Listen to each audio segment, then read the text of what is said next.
All right, Gregor and the Prophecy of Bane, Chapter 15. And the last thing we read was about the whirlpool, and Gregor saved Twitch Tip. Chapter 15. Gregor found a spot on the floor at the front of the boat and made a bed out of blankets. Ares landed on a nearby seat. "Hey, Ares," he said. "What's up?" "I am unsettled about your rescuing the rat," said Ares. Oh, great, thought Gregor. Here we go again. But he had it all wrong. "I could not let go of the boat. I would have dived for you, but I could not let go of the boat without everyone falling," Ares said, his wings fluttering in distress. "Well, I know that," said Gregor. "Of course you couldn't. I didn't expect you to."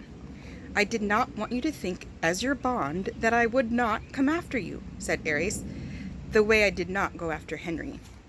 I don't. You already came after me way more than I've come after you," said Gregor. "You did the only thing you could do." Gregor sat on his makeshift bed. Boots climbed onto his lap and gave a big yawn. "Hi, sleepy." "Yeah, me too. Let's get some shut-eye, okay?" He lay down with Boots in the crook of his good arm and pulled a blanket over them. "We shut eyes," Boots said, and snuggled off to sleep. Gregor had neglected to put the life jacket back on her again. He really didn't think she could sleep in it anyway. But what if they ran into another squid or whirlpool or something? "Hey, Ares," he said, "if something bad happens again, I need you to promise me something." "What is this promise?" said the bat. "Save Boots. Save her before me. I know we're bonds and all, but get her first," said Gregor. Ares thought about it for a minute. "I will save both of you.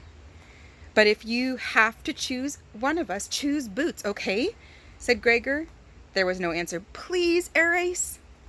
The bat sighed. "I will save her over you if I must choose.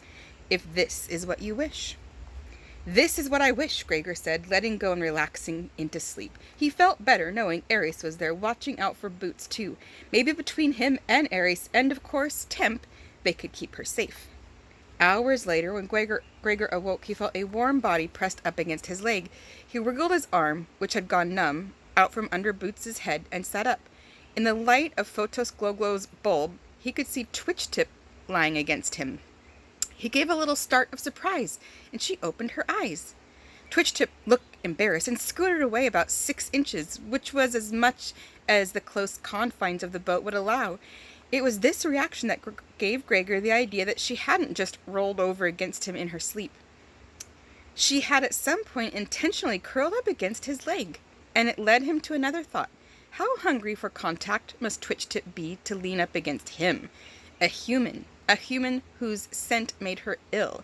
She must be starved. All those years of living alone in the Deadland had left her desperate to touch any warm being, even him. He immediately covered for her. "Hey, sorry, I must have rolled into you when I was sleeping." "It's hard not to," said Twitch Tip. "There's so little room in the boat." "Yeah," said Gregor. He looked around. Marith was in the back, steering. Andromeda stood guard next to him. Photos Gloglow was perched on the bow, occasionally shifting the color of his rear end. Everyone else was fast asleep. Gregor considered going back to sleep, but he felt too alert. Besides, this might be a good time to talk to the rat. He tried to think of a way to start the conversation, but Twitch Tip began it herself. "I know you made them save me," said Twitch Tip. "Well, I kind of spearheaded the whole thing," said Gregor, not wanting her to know how readily the others would have let her die. But she knew anyway. "Rip Red was right about you. He said I couldn't judge you like I would other humans." "That's interesting, because I think Vicus said something similar to me about Rip Red," said Gregor. The subject made him uncomfortable. "So how long have you been living on your own?" 3 or 4 years, said Twitch Tip. "Why'd they drive you out? The other rats, they're so into smell, it seems like you'd be famous," said Gregor.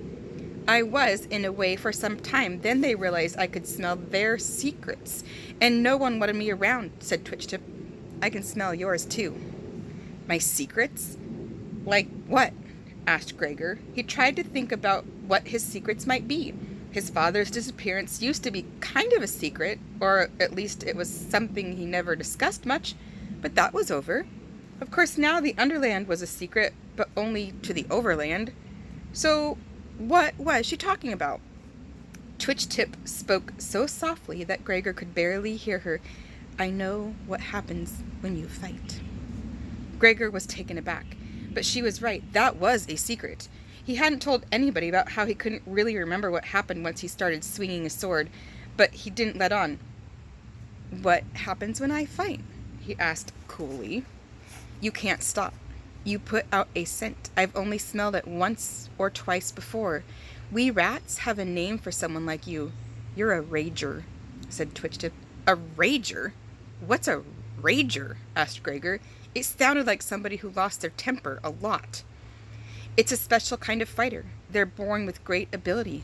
While others may train for years to master combat, a rager is a natural-born killer, said Twitchtip. It was absolutely the worst thing he could imagine anybody saying about him. I'm not a natural-born killer, he gasped. He thought about Sandwich's prophecies, how they called him a warrior, how he was supposed to kill the Bane. Is that what everybody thinks? I'm some kind of killing machine?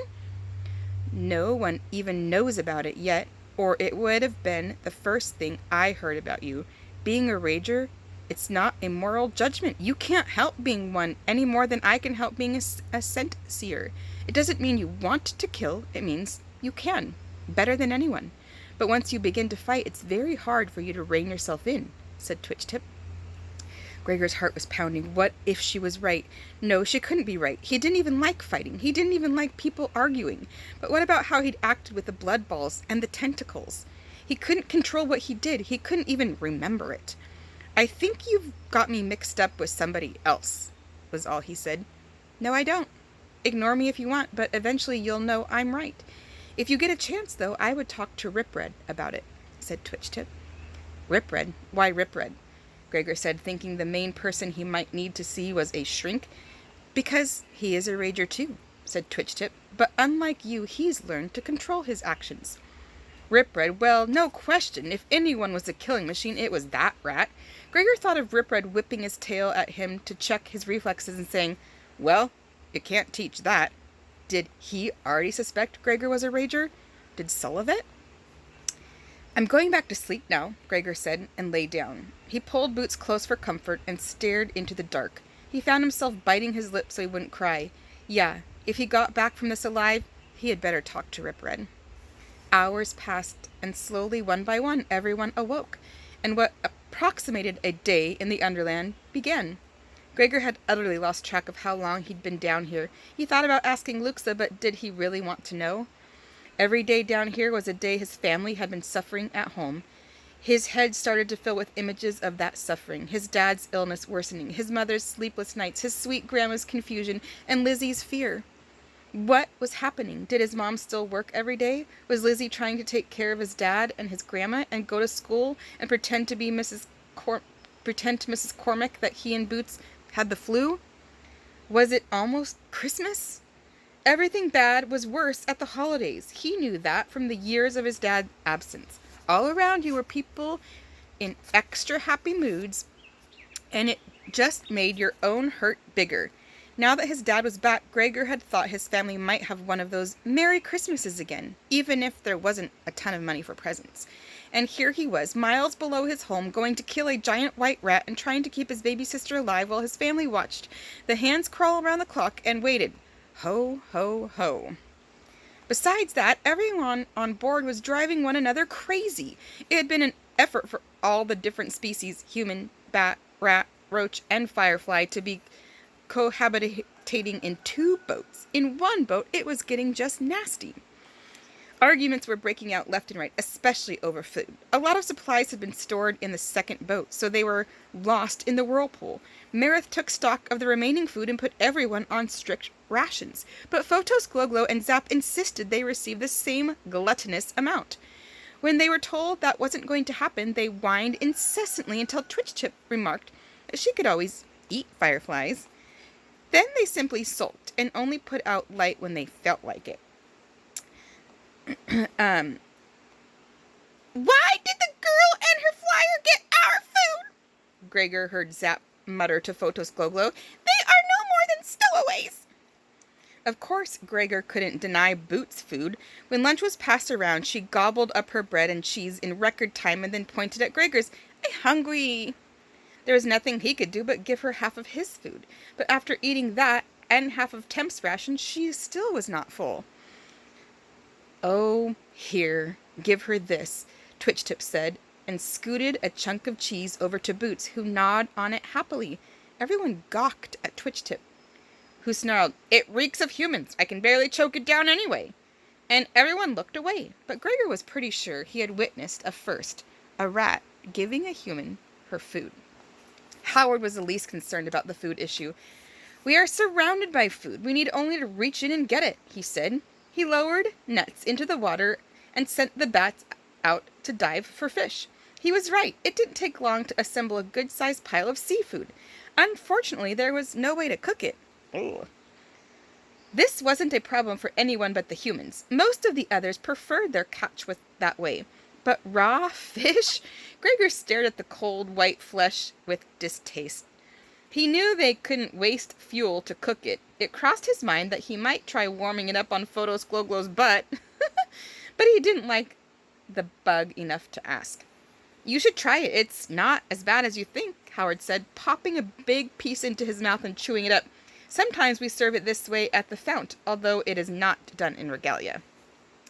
Gregor nibbled the edge of a chunk and decided it was edible. Then he remembered that a lot of people ate sushi. That was raw fish. He walked by Japanese restaurants with beautiful displays of fish and rice and seaweed assembled in bite-sized pieces. It was expensive, too. He'd never had it, but his friend Larry had, and he said it was okay, if you put a bunch of soy sauce on it. Gregor closed his eyes, pretended he was at a fancy restaurant, and stuck the whole piece in his mouth. He wished he'd had some soy sauce. Luxa was trying to get it down, too. Gregor could see she didn't like it much better than he did, but since she wasn't supposed to be here, she couldn't really complain. Besides, she wouldn't want to look like she couldn't handle eating something her cousin could eat. Boots took a bite and unceremoniously spit it out, then wiped her hand repeatedly out of her tongue. "No like, no like!" They were still working on getting her to eat bread fish sticks with ketchup at home, so this wasn't surprising. Twitch-Tip, who had put down about a half-dozen fish in a snap, suddenly lifted her head and began to scrunch her nose around. "Land! We're coming to land." Meredith pulled out a map and scrutinized it.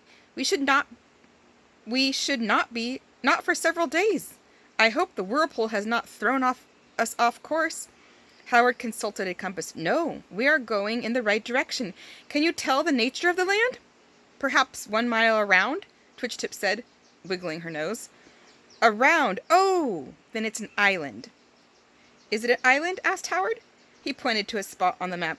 "I place us here, but there's no island recorded in this area, although it has been many years since the waters were charted." "I believe it's recently formed," said Twitch-Tip. "It has the smell of fresh lava." "Is there life on it?" asked Meredith. Oh my gosh, there's a bunch of birds flying by.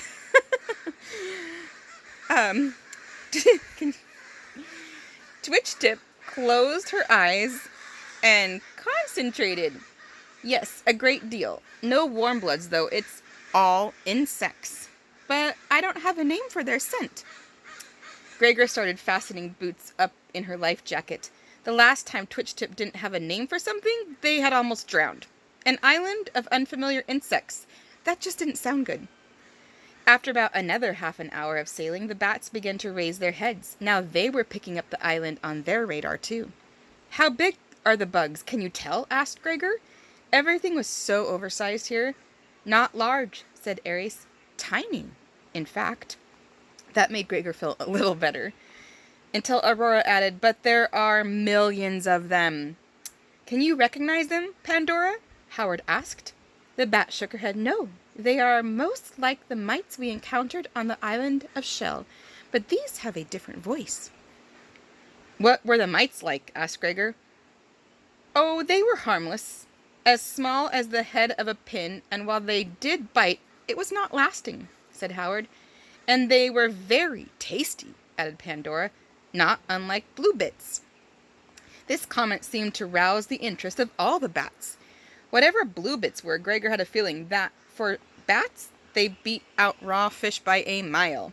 Perhaps I should do a flyover. We could get very full if they are like blue bits, said Pandora. Meredith was reluctant to let her go, but Howard thought it would be okay. If they are mites, what harm can they do? Go. I would not go, Temp said, but no one much ever listened to him. Temp, why not, Temp? Asked Gregor. Do you know what kind of bugs they are? Temp didn't, or he couldn't articulate. If he did, bug bad, was all he could say. There it is, Luxus said suddenly, and the place emerged from the darkness. It was visible in the light of a small volcano that slowly bubbled out lava at the center of the island. In a couple of places, the lava spilled over and ran into the water, entering it with a hiss. A jungle-like growth of twisted plants covered areas that were not in the lava's path. Gregor guessed they must depend on the light of the lava, since there was no other light. Or maybe they only needed its heat.